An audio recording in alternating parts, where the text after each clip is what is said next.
আসলে কৃতজ্ঞ। আমার মনে হয় আমরা আজকেই প্রথমবারের মতো আমাদের শ্রম অধিদপ্তরের 2 জন ঊর্ধ্বতন কর্মকর্তাকে আমরা আমাদের মাঝে পেয়েছি এবং ওনারা দয়া করে কষ্ট করে আজকে আমাদের মাঝে উপস্থিত হয়েছেন। এজন্য আমরা সবার পক্ষ থেকে ওনাদেরকে কৃতজ্ঞতা জানাই।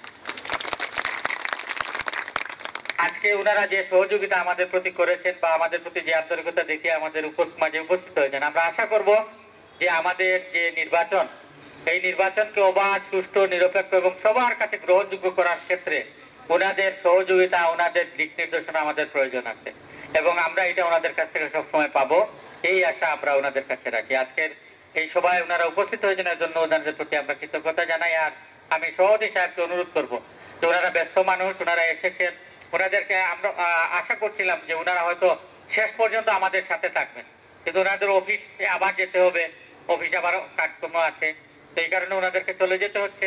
আমরা সভাপতি সাহেবকে অনুরোধ করবো ওনাদেরকে আপ্যায়নের ব্যবস্থা করা হয়েছে, ওনাদেরকে আপ্যায়ন করে যথাযোগ্য সম্মানের সাথে ওনাদেরকে যেন সভাপতি মহোদয় বিদায় দিয়েছেন। আর আমরা যারা আছি, আমাদের সুশান্ত দা আছেন, আমাদের যে পরবর্তী কার্যক্রমগুলা, নির্বাচন কিভাবে হবে না হবে এই বিষয়ে সুশান্ত দা মোটারেট করবেন, আলোচনা করবেন, আপনারা সবাই জায়গায় বসবেন, ঠিক আছে?